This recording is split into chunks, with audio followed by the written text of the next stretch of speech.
Szivarjég a számban, leülök a bárban, megnézem a filmet, ennyi az élet.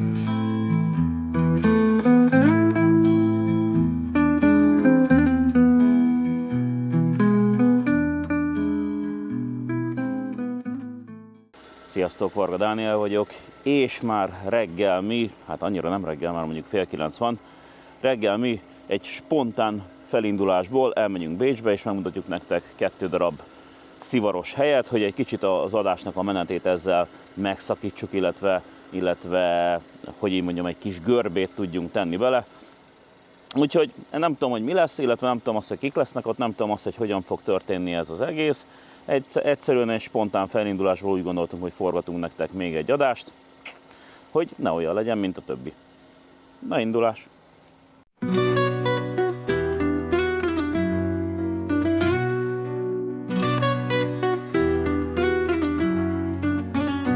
Üres paros kávézó teraszán, ülök egyedül némás lazán. Egymagam vagyok testben, s egymagam vagyok lélekben. Szivarom, szívom főzt körbelem, hideg szeptemberben nem derem. Talán csak a rum az egyetlen, kinek engedem, hogy szeressem. Boldog vagyok béna bánatomban, mert élek néma mél a halálomban. Búcsúzom te tőled, édes élet, mert érzem lassan, talán végem. Szivarom csonkja újja végeti, s életem talán új létre készteti. Fizetek pincét, örök hangom, adósságban költeni, ez lett rangom.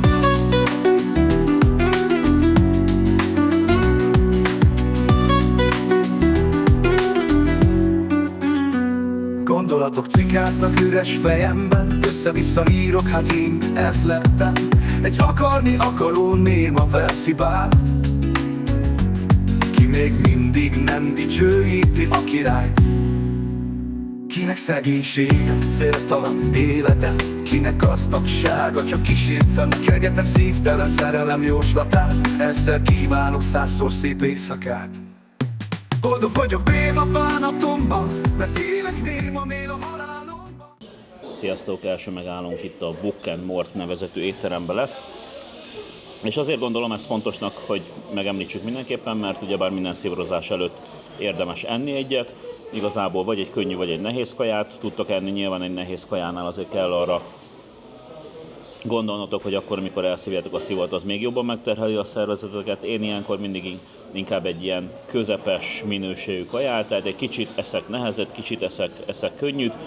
Nyilván itt a Wok & Mortban azért ajánlanám nektek ezt, és ez nem reklám helye, mert itt van a Kertner-Straße és a Friedrich-Straße sarkán, ki tudtam mondani, szép volt.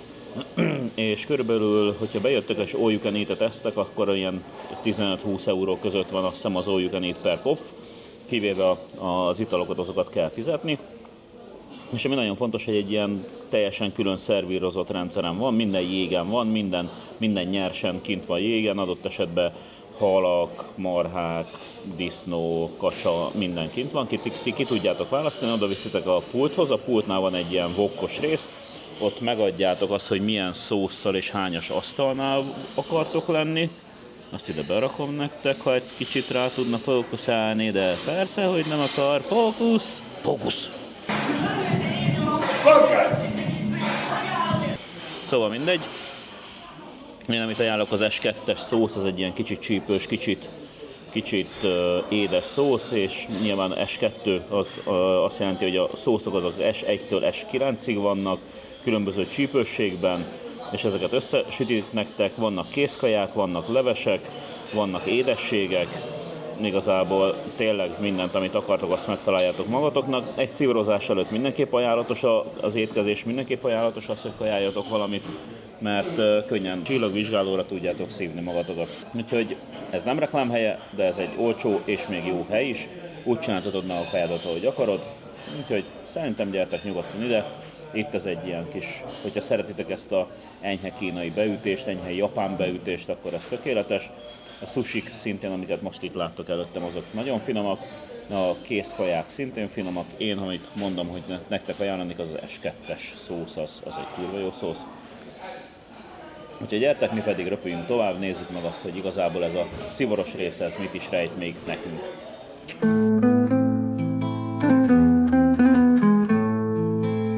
Szivar ég a számban, leülök a bárban, megnézem a filmet, ennyi az élet.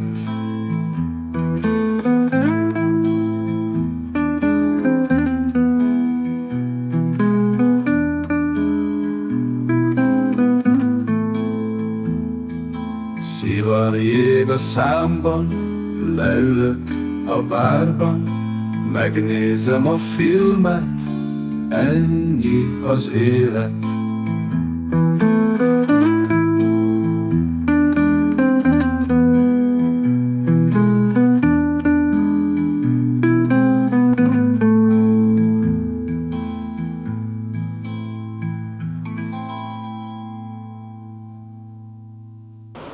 Megkajáltunk, sikerült mondjuk így, hogy kijutnunk teli bendővel.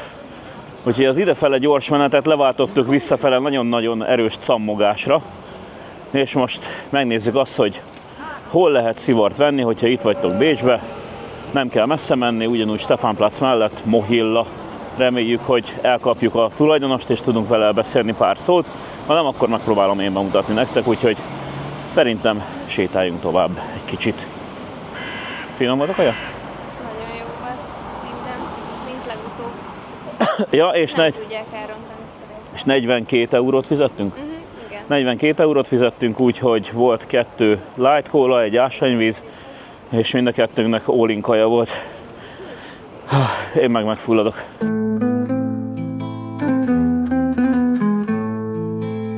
Szivar ég a számban, leülök a bárban, megnézem a filmet, ennyi az élet.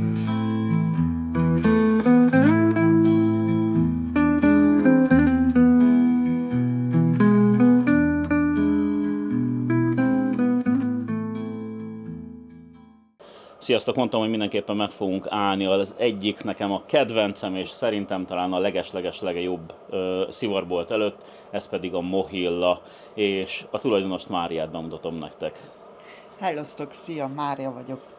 Az a bolt, ez lehető, hogy a legöregebb dohánybolt az egész világon. Na. 1692-ben lett megnyitva. Azt. A családomban csak 1858 óta van, és én már családon belül a 7. generáció vagyok. Jézusom. És akkor, amikor te már megszülettél, nyilván akkor már megvolt a bolt. Persze. Mondhatni azt, hogy itt nőttél föl? Igen. Sőt, az anyu itt kapta a görcsöket is. Én 100%-osan itt nőttem fel, és semmi mást sem tudnám elképzelni, mert én csak abban a világban éltem.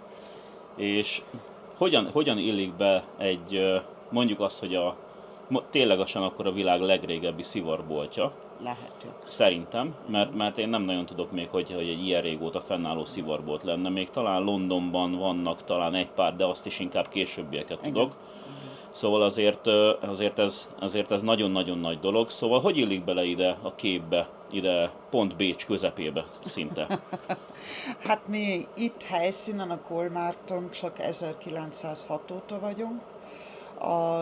Az üzletünk az elvileg a mostani Bayern, akkori Oberösterreichbe lett kezdve, és aztán úgy lett a 100-as éveken keresztül ide költözve Bécsbe. Mit lehet tudni az egész családról? Tehát a családban azt mondtad, hogy 1858 óta van. Elméletileg, ha én jól tudom, akkor a királyi családdal is volt valami összeköttetés? Persze, mi igazi császári királyi udvarszállítók voltunk, és a név a tulajnak mindig változott, mert a tulaj mindig egy nő volt. Komolyan. Igen, Bassza. már akkori időkben. Az egyetlen, aki nem nő volt, az az apukám.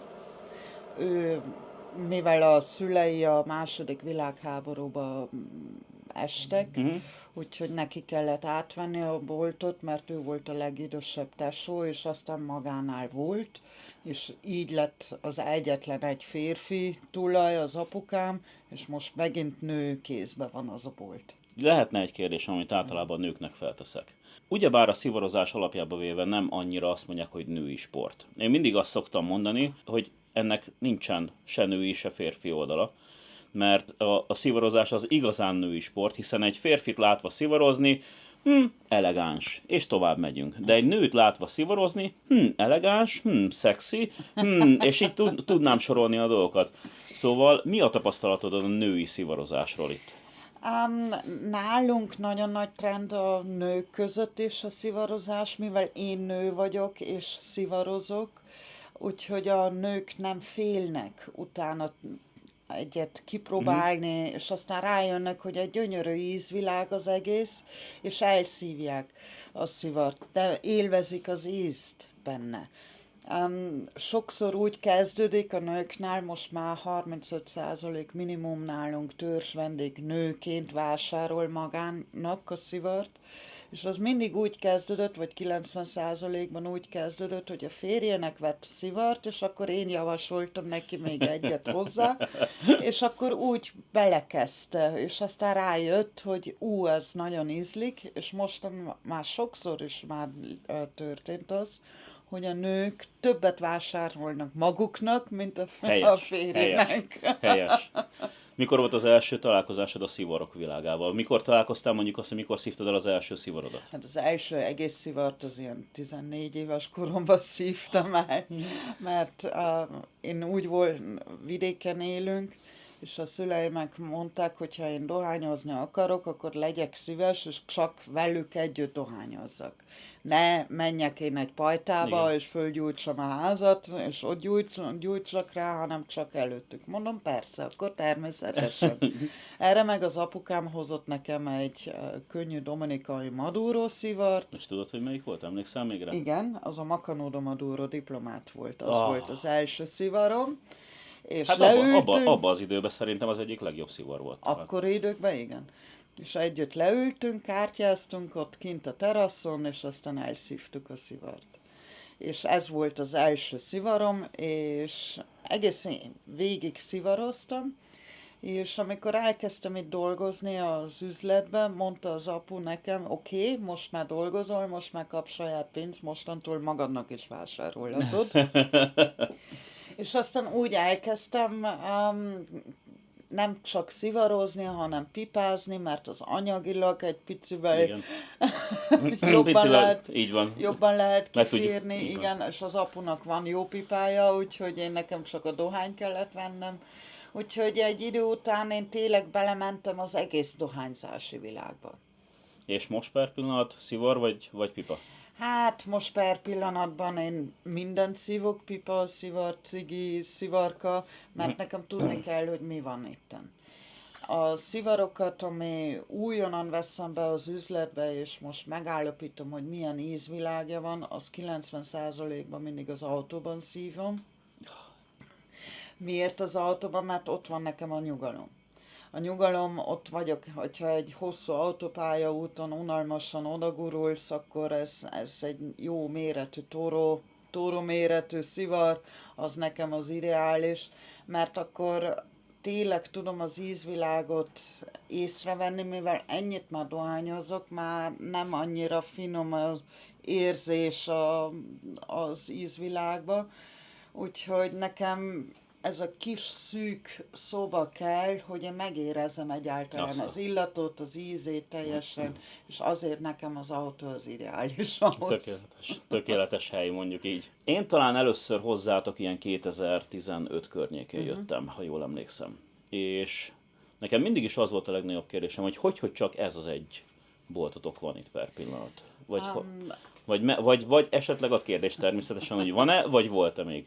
Volt több boltunk, igen, de hát a szabályok az 1708-ban lett átalakítva, úgyhogy azóta csak egy boltunk van. Nekünk nem szabad több bolt lenni. Tényleg? Mert ezt nem tudtam.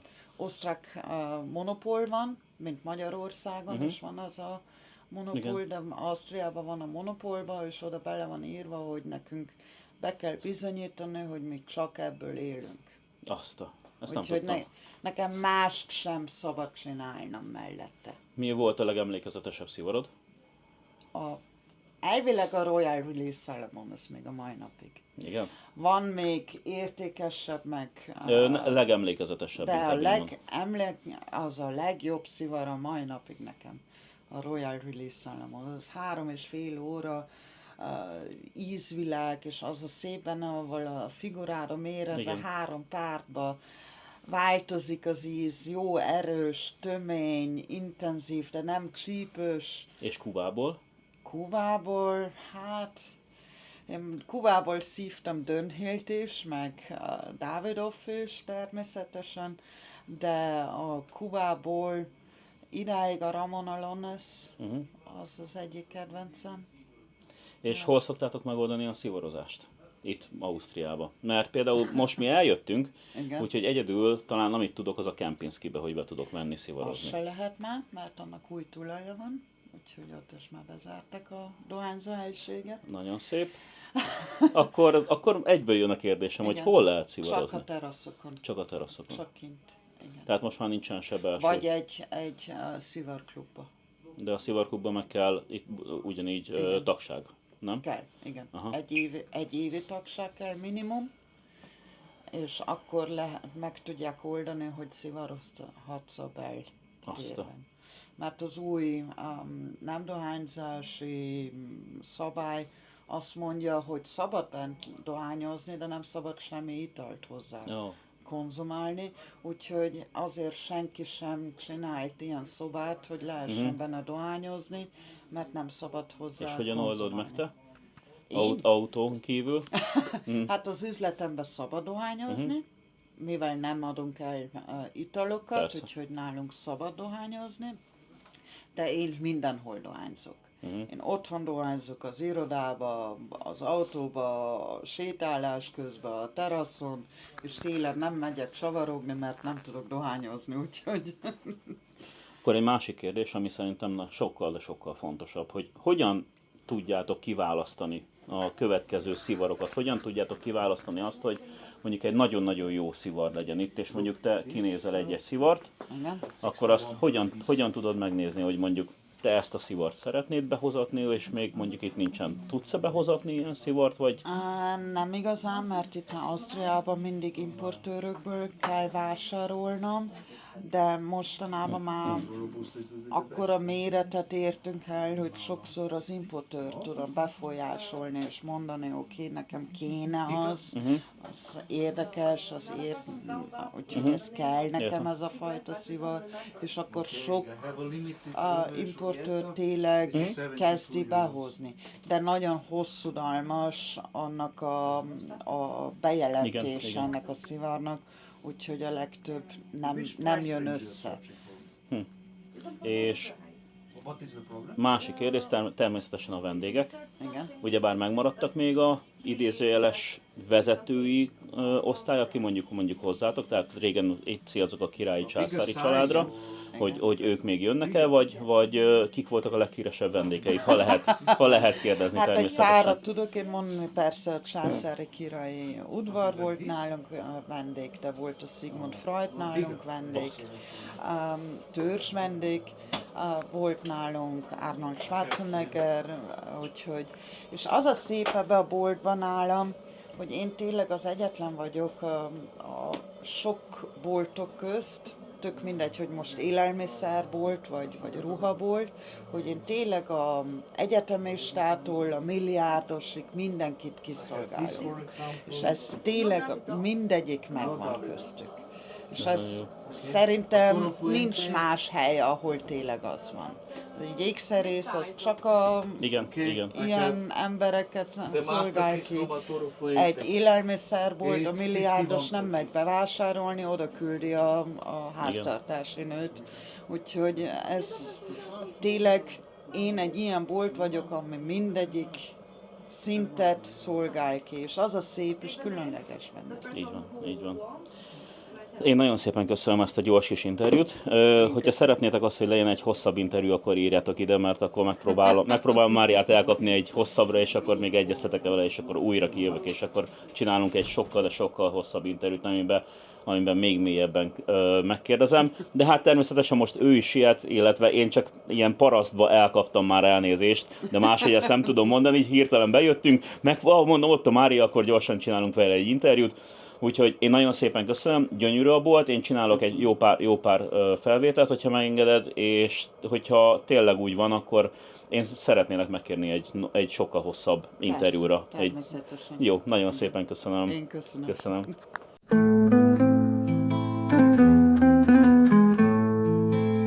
Szivar ég a számban, leülök a bárban, megnézem a filmet, ennyi az élet.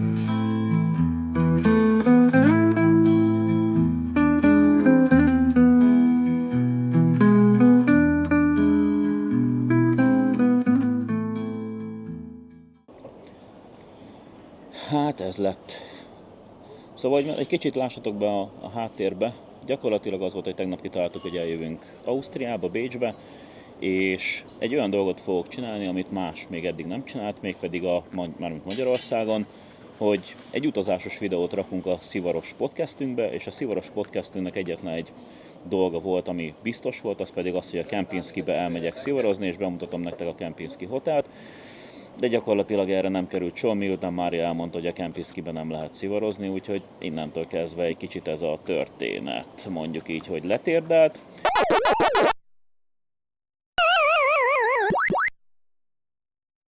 És sokan jeleztétek azt, hogy nem tudjátok megnézni a 2 órás műsorokat, úgyhogy próbálok egy-két olyan műsort csinálni, ami tényleg ilyen 20-25 perces, úgyhogy le tudtok ülni, meg tudjátok nézni, és valami különleges tartalmat is fog adni, egy olyan tartalmat, amit más nem csinált, és nem is nagyon gondolt rá senki.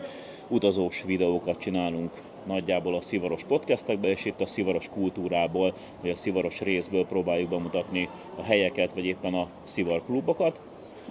És pont Bécs az hát közel is volt, egy nap alatt meg tudtuk volna járni, meg tudjuk nézni, de hát a Kempinski emiatt nem tudom nektek megmutatni, és az én legnagyobb sajnálatomra, mert már elterveztem azt, hogy elszívok egy olyan szivart, ami eléggé egyedi, és ez pedig a San Cristóbal de la Habana Exclusivo Austria.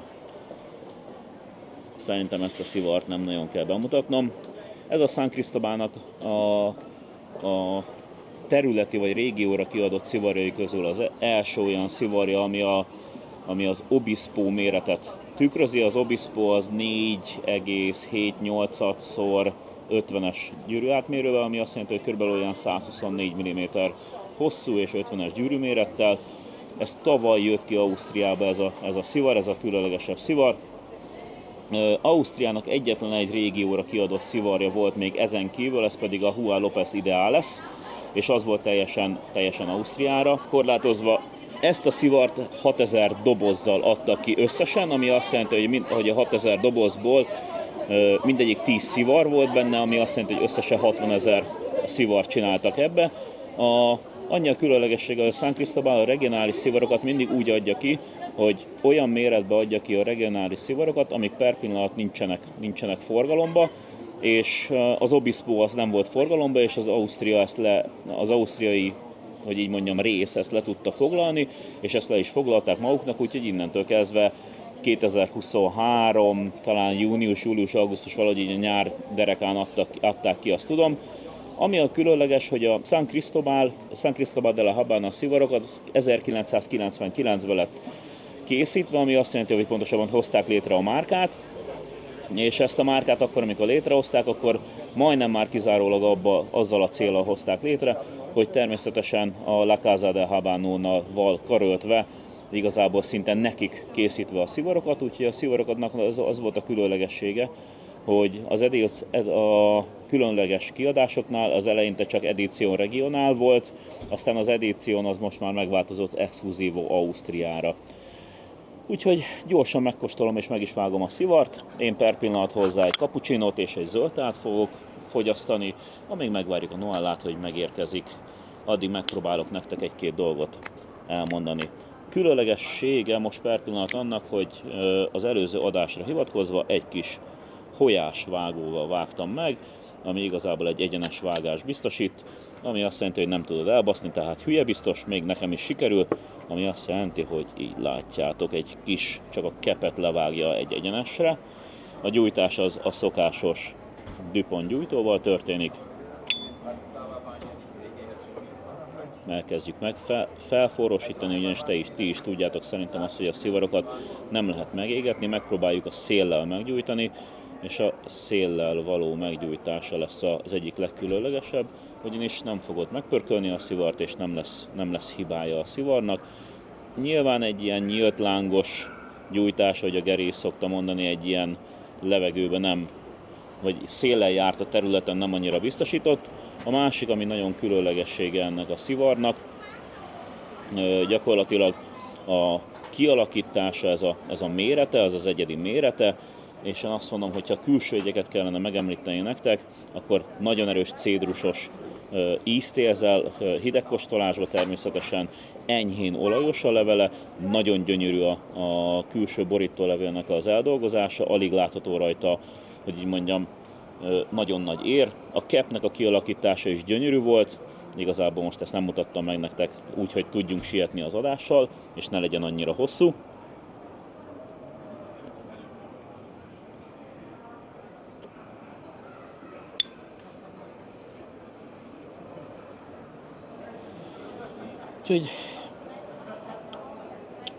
Úgyhogy még igazából megérkeztünk. Visszatérve az ausztriai kis beszélgetésre, tehát a Kempinski Hotelben nem tudtunk gyakorlatilag szivarozni, ahogy a Mária is elmondta, kizárólag úgy tud szivarozni belső területen, vagy belső helyen, ahol alkoholt nem értékesítenek, és mivel, hogyha az alkohol értékesítés nincs, akkor történik ez, de azonban egyelőre Mária is úgy tudja, hogy mindenhova 1 éves tagsági díjat kell vásárolni, ami szerintem egy kicsit problémás, kezd elromlani a szival kultúra itt. Azonban ne esetek kétségbe, mert itt vagyok a Zum Schwarzenkammel és a Café Amhofnál. A Café Amhof van, most átültem minden, mert a Zum Schwarzenkammelnél voltam, de annyian voltak, hogy nem tudtam volna ezt a műsort leforgatni nektek, vagy a záró akkordját nem tudtam volna leforgatni nektek, úgyhogy átültem az 50 méterre tőle levő Café Amhofhoz, azonban a Café Amhofnál közölték velem, hogy nem lehet forgatnom a területről, vagy pontosabban a hotelról, de szóval nekem ilyenkor mindig 2 részből kell néznem, tudok-e szivarozni, illetve mellette az, hogy tudok-e forgatni. Nektek természetesen.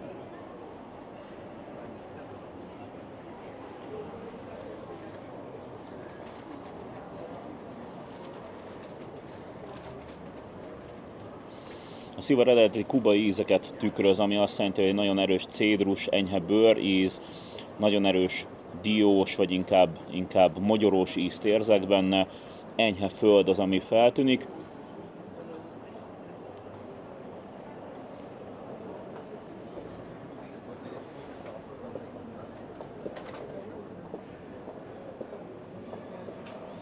Talán egy kis enyhe citrusosságot érzek rajta, így utóízbe, és természetesen ami a kubaiaknál mindig megérkezik, az az enyhe kávé. Ebben az esetben nem érzem annyira krémesnek a szivart.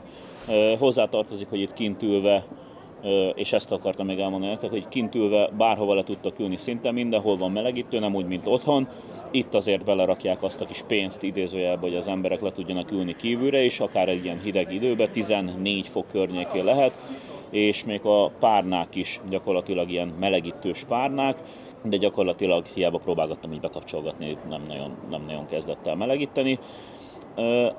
Amit a Mária mondott a Zum Schwarzenkammelnél, az a legjobb benne, hogy már reggel bekapcsolják a melegítőket, így a padló is, pontosabban a kő is melegen lesz tartva, és nem fog alulról feljönni gyakorlatilag nektek a hideg levegő, a hideg idő, úgyhogy ez egy ilyen extrán jó dolog benne.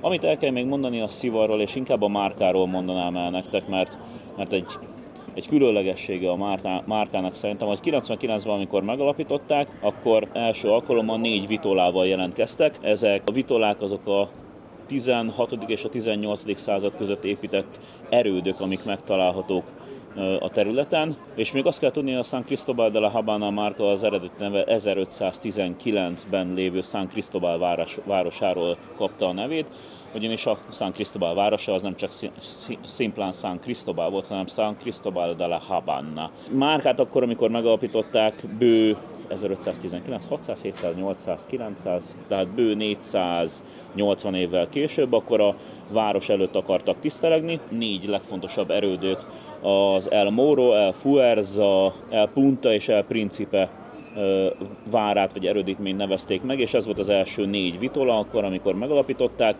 A San Cristobalnál nagyon fontos, én szerintem, hogy ezt az nagyon erős eredeti ízt azt nagyon tudja hozni magával. Én ezek előtt a Principét kóstoltam meg, ami magától értetődően rettentően finom volt.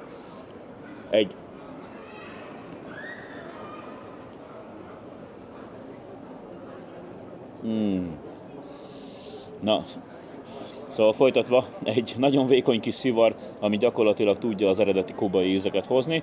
Itt viszont már körülbelül fél centit égett a szivar, és fél centi égése után már ez a nagyon krémes, teljes kávés, kapucsinós íz jött bele, ami még szerintem egy másik nagyon, nagyon érdekessége, hogy akkor, amikor megvettem én körülbelül a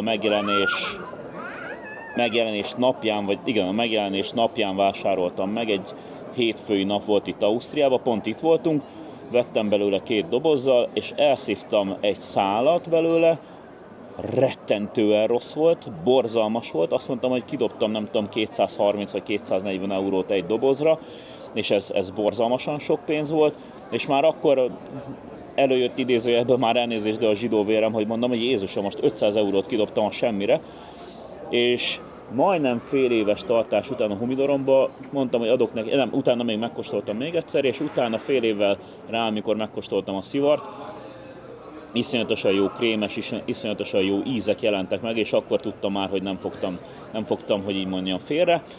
Úgyhogy egy rettentően jó szivar, én nagyon tudom ajánlani, mindenképpen ajánlom azt, mint általában minden kubai szivarnál, hogy rakjátok el minimum fél évre, 1 évre, és hogyha ezt el tudtátok helyezni a kis humidorotokba, anélkül, hogy elszívtátok volna, mert hát igen, általában ez így történik, hogy én is elrakom őket, aztán elszívom szépen lassan.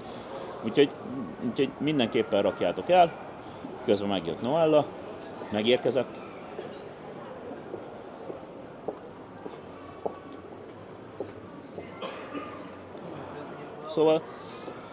Szóval igen, rakjátok el a szivarokat, ez tökéletes lesz, és hogyha tudjátok agingelni, akkor az egyre jobb és jobb ízeket fog adni. Az agingeléssel, amit kell tudnotok, körülbelül 2 év után, max. 3 év után adja ki az igazán jó ízeket, úgyhogy érdemes ezt kipróbálni.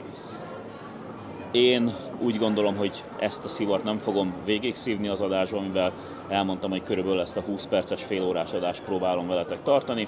Amilyen ízek fognak kijönni, az nyilván a cédrusnak az erős ízét fogja tartani a szivar.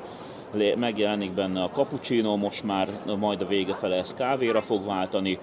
Nagyon fontos meg elmondani, hogy meggyújtásnál a föld jelent meg, ami eltűnt ilyenkorra, és a legvégén fog talán egy kis földes, bőrös íz megjelenni, és természetesen ez a mogyorós, diós íz az végig benne lesz.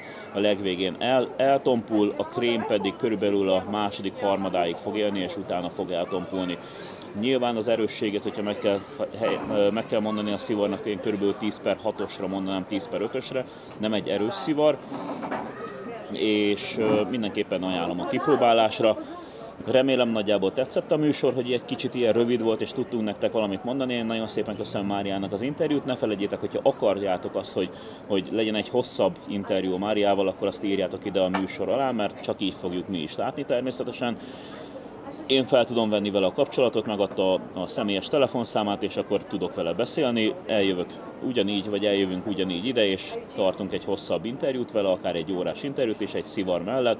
Szerintem mindenképpen írjátok ide, hogyha lesz majd egy ilyen 8-10 darab legyen, vagy lesz még annál is több, akkor még annak fogok örülni. Ne felejtjétek a műsort lájkolni, és nézzétek meg azt, hogy követitek a csatornát, mert egy csomóan most jelezték vissza, hogy mindig megnézték minden egyes részt, de gyakorlatilag a csatornát nem követték be, úgyhogy mindig elfelejtették ezt megtenni, úgyhogy kövessétek a csatornát, lájkoljátok a videót, és hogyha bármi kérdésetek van, azt nyugodtan tegyétek föl ide nekünk, illetve azt is szívesen venném, hogyha ide írnátok azt, hogy ez a kis megtörése az adásnak, hogy nem csak egy podcast lesz hanem egy ilyen kis bemutató is különböző helyekre, ez bejön-e nektek, vagy nem. Én köszönöm szépen, hogy itt voltatok.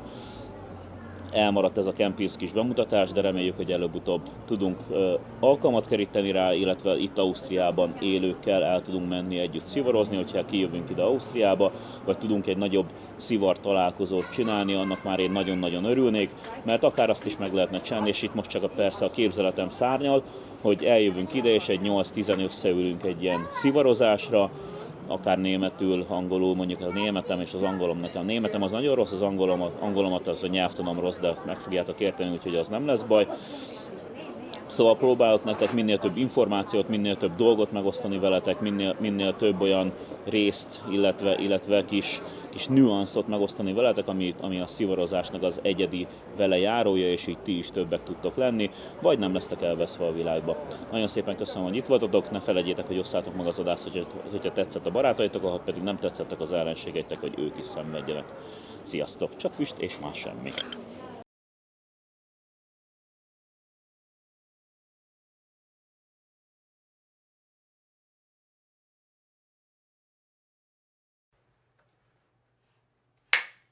A jó reggelt! Amint halljátok, már az autó megy, és természetesen nem.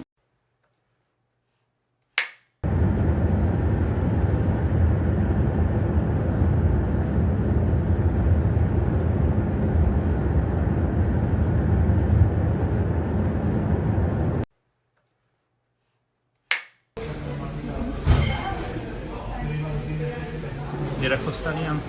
Nem pucolatlan? Vagy mi az? Nem pucoltak? Csak ilyen van. Csak ilyen van. De tudom, hogy te csak azért nem hoztál ilyet, mert nincs megpucolva. Így van. Helyes. Ha nincs megpucolva, nem hozzuk. Ott marad. Rohadjon meg.